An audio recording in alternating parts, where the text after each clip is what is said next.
भारत की एक ऐसी जनजाति जो आज भी 50 से 80 साल पीछे जी रही है, जानकर आपके होश उड़ जाएंगे। और आखिर कौन सा है ये देश जहां पुलिस भैंस पर बैठकर करती है पेट्रोलिंग? और क्या सच में भारत में रहने वाला हर एक इंसान हिंदू है? और कुछ ऐसी वाहियात और अजीबो गरीब चीजें जो आप अमेरिका में कर सकते हैं, सुनकर आप दंग रह जाएंगे। जानने के लिए वीडियो को पूरा जरूर देखिएगा। फैक्ट नंबर 1 दोस्तों, आज भले ही हमारा देश काफी डेवलप हो रहा है और हर जगह अच्छा इंफ्रास्ट्रक्चर और अच्छी लाइफस्टाइल दिख रही है, लेकिन आज भी भारत में ऐसी जगह मौजूद है जहाँ ना तो लोगों के पास अच्छा खाना है, ना ही पानी की व्यवस्था है और ना ही घर है। हम बात कर रहे हैं थार रेगिस्तान के पश्चिमी एरिया में रहने वाली कालबेलिया कम्युनिटी की। कालबेलिया एक ऐसी कम्युनिटी है जिसका ट्रेडिशनल काम गाना बजाना और नाच दिखाना है और इसी से वो अपना घर चलाते हैं। आज जिस जगह कालबेलिया समुदाय रहता है वहाँ ना तो अच्छा इंफ्रास्ट्रक्चर है, ना ही यहाँ किसी के पास घर है, और तो और यहाँ आज भी पानी लेने के लिए 1 किलोमीटर दूर जाना पड़ता है। आज भले ही हमारा देश विकास के क्षेत्र में काफी तेज है, लेकिन ये समुदाय आज भी 50 से 80 साल पीछे जी रहा है। फैक्ट नंबर 2 दोस्तों, एक्ट्रेस तमन्ना भाटिया साउथ फिल्म इंडस्ट्री की सबसे खूबसूरत अभिनेत्रियों में से एक है। तमन्ना की खूबसूरती के चर्चे टॉलीवुड से लेकर बॉलीवुड तक है। दोस्तों, तमन्ना भाटिया का जन्म 21 दिसंबर 1989 को मुंबई महाराष्ट्र में हुआ था। तमन्ना एक इंडियन एक्ट्रेस और मॉडल है जो बॉलीवुड के साथ साथ साउथ फिल्मों में भी काम कर चुकी है। तमन्ना ने अपना डेब्यू हिंदी फिल्म चांद सा रोशन चेहरा से 2005 में किया था। इसी साल उन्होंने तेलुगु फिल्म इंडस्ट्री में भी डेब्यू किया था। आपको बता दें कि तमन्ना किसी फिल्मी बैकग्राउंड से नहीं है। तमन्ना ने अपनी खूबसूरती और अपने टैलेंट से सबको दीवाना बनाया है। फैक्ट नंबर 3 अगर आप भी सोशल मीडिया का इस्तेमाल करते हैं तो आप भी लखन अर्जुन रावत को तो जानते ही होंगे, जो कि इंस्टाग्राम और यूट्यूब पर काफी फेमस है। और हाल ही में लखन ने अपनी गर्लफ्रेंड नीतू से शादी भी की है। लखन का जन्म 29 सितंबर 1997 को मुंबई महाराष्ट्र में हुआ था और मुंबई से ही लखन ने अपनी पढ़ाई पूरी की है। आपको बता दें कि प्रोफेशन से लखन एक क्रिकेटर है और ये रणजी ट्रॉफी भी खेल चुके हैं। लखन क्रिकेटर बनना चाहते थे, लेकिन ज्यादा सफलता न मिलने की वजह से लखन ने टिकटॉक पर वीडियोस बनाना शुरू कर दिया, जहां ये अपनी गर्लफ्रेंड नीतू के साथ वीडियोस बनाया करते थे। टिकटॉक के बैन होने के बाद लखन और उनकी गर्लफ्रेंड इंस्टाग्राम पर शिफ्ट हो गए और दोनों ने लखनीत ब्लॉग्स के नाम से यूट्यूब चैनल भी शुरू कर दिया, जहां आज इनके लाखों फॉलोअर्स हैं। फैक्ट नंबर 4 अब हम आपको बताने जा रहे हैं कुछ ऐसे वाहियात और अजीबोगरीब चीजें जो आप अमेरिका में कर सकते हैं। नंबर 1 है कि अमेरिका में आप अपने बैकयार्ड में किसी भी इंसान यानी कि अपने रिश्तेदारों या अपने जान पहचान वालों को दफना सकते हैं। नंबर 2 है कि अमेरिका में कैनिबलिज्म के लिए कोई कानून नहीं है, मतलब कोई भी इंसान किसी को भी खा सकता है। नंबर 3 है कि अमेरिका के ज्यादातर स्टेट्स में आप रोड एक्सीडेंट में मरे जानवरों को खा सकते हैं। नंबर 4 पर है कि आप अमेरिका में अपने पास ग्रेनेड लॉन्चर और टैंक जैसे हथियार रख सकते हैं। फैक्ट नंबर 5 सोफिया अंसारी सबसे प्रसिद्ध भारतीय सोशल मीडिया सितारों में से एक है। सोफिया अंसारी टिकटॉक और इंस्टाग्राम पर अपने डांस मूव्स, शॉर्ट वीडियोस और क्लिप के लिए जानी जाती हैं। MX टकाटक, स्नैपचैट और फेसबुक पर भी उन्होंने बहुत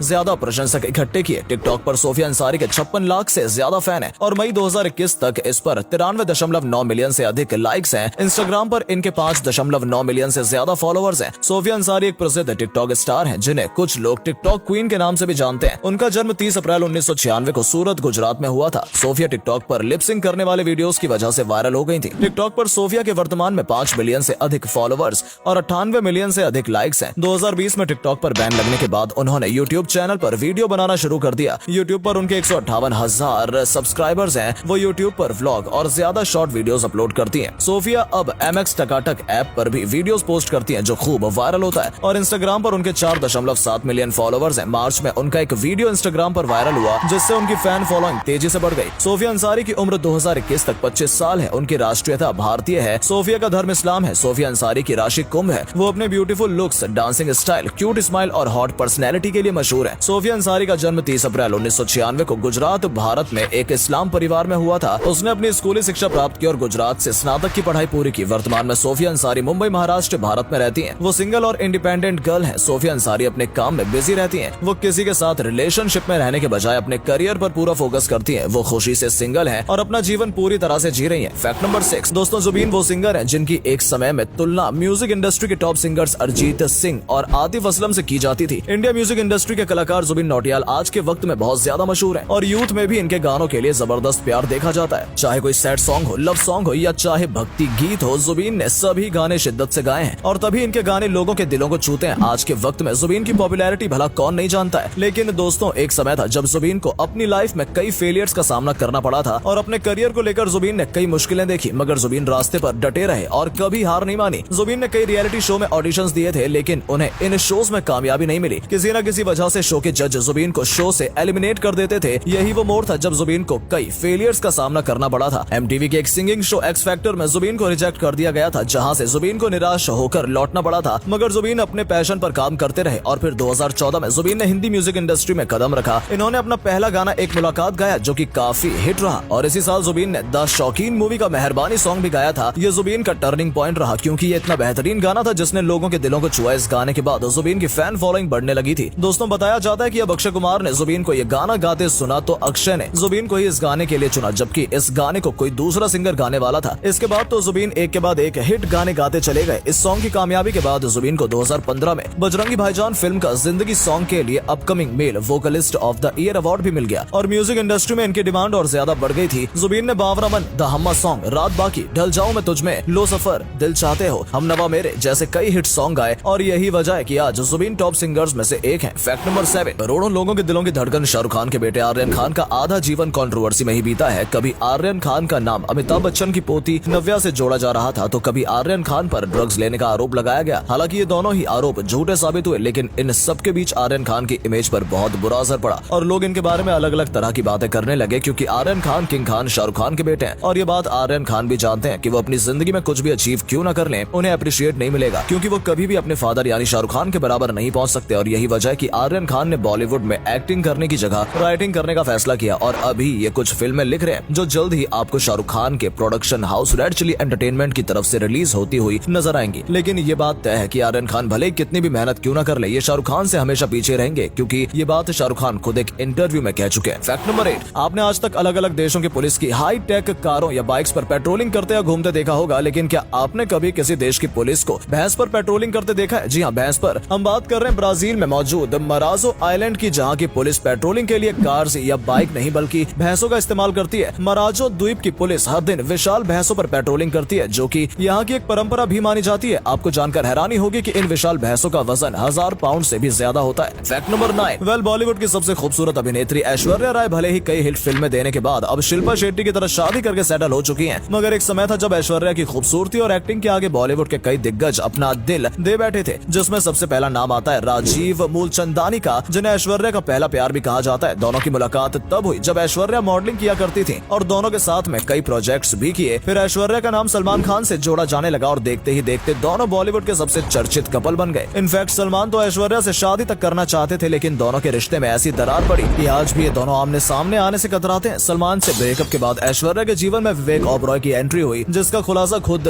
कॉफी विद करण में विवेक कर चुके हैं। कहा जाता है कि ऐश्वर्या के साथ रिलेशनशिप में होने के चलते विवेक को सलमान से कई धमकियां भी मिली। ऐसे में इन सभी अफेयर के बाद अभिषेक बच्चन से शादी करके ऐश्वर्या राय की जिंदगी दोबारा पटरी पर आ गई। Fact number 10, Shruti Haasan film industry में अपने बोल्ड अंदाज के लिए जानी जाती है। श्रुति हसन इतनी ज्यादा खूबसूरत है कि इनकी खूबसूरती के लाखों लोग दीवाने हैं। इतना ही नहीं, ये एक्ट्रेस के साथ साथ मॉडल और सिंगर भी हैं। लोग जितना ही उनके एक्टिंग के दीवाने हैं, उससे कहीं ज्यादा उनकी खूबसूरती के भी दीवाने हैं। श्रुति किसी भी तरह के केमिकल प्रोडक्ट्स का इस्तेमाल नहीं करती है। फैक्ट नंबर 11, ये तो आप जानते ही होंगे कि आज के समय में भारत में बहुत सारे धर्म के लोग रहते हैं, जिसमें हिंदू, मुस्लिम, सिख और ईसाई धर्म जैसे मौजूद हैं। लेकिन आपको जानकर हैरानी होगी कि भारत में रहने वाला हर एक इंसान हिंदू है। जी हाँ, दरअसल आपको बता दें कि हिंदू एक भौगोलिक परिभाषा है जिसके चलते भारत में रहने वाला हर एक आदमी हिंदू ही है, फिर वो चाहे किसी भी धर्म का क्यों ना हो। आपकी जानकारी के लिए बता दें कि हिंदू शब्द का इस्तेमाल पहली बार अरब के द्वारा किया गया था और ये शब्द उन्होंने भारत में रहने वाले लोगों के लिए उपयोग किया था, जिस हिसाब से भारत में रहने वाला हर इंसान ही हिंदू है। फैक्ट नंबर 12, प्रियंका चोपड़ा ने हॉलीवुड में जाकर अपना नाम तो बना ही लिया है और वो अब एक इंटरनेशनल सेलिब्रिटी भी बन चुकी हैं। लेकिन अब प्रियंका चोपड़ा ने कुछ ऐसा कर दिखाया है जिसे सुनकर आप भी चौंक जाएंगे। दरअसल आपको जानकर हैरानी होगी कि प्रियंका चोपड़ा के ब्यूटी ब्रांड ने हॉलीवुड अभिनेत्रियों जैसे काइली जेनर और सेलेना गोमेज के ब्यूटी ब्रांड को भी पीछे छोड़ दिया है। आपको बता दें कि प्रियंका ने 1 फरवरी 2021 को अपना hair care brand Anomaly launch किया था यूएस मार्केट में और फिर साल 2022 में इसे इंडियन मार्केट में भी लॉन्च किया गया था और इन्हीं 2 सालों में प्रियंका का ये ब्रांड दुनिया का सबसे अमीर ब्यूटी ब्रांड बन चुका है, जिसका रेवेन्यू $429 मिलियन है।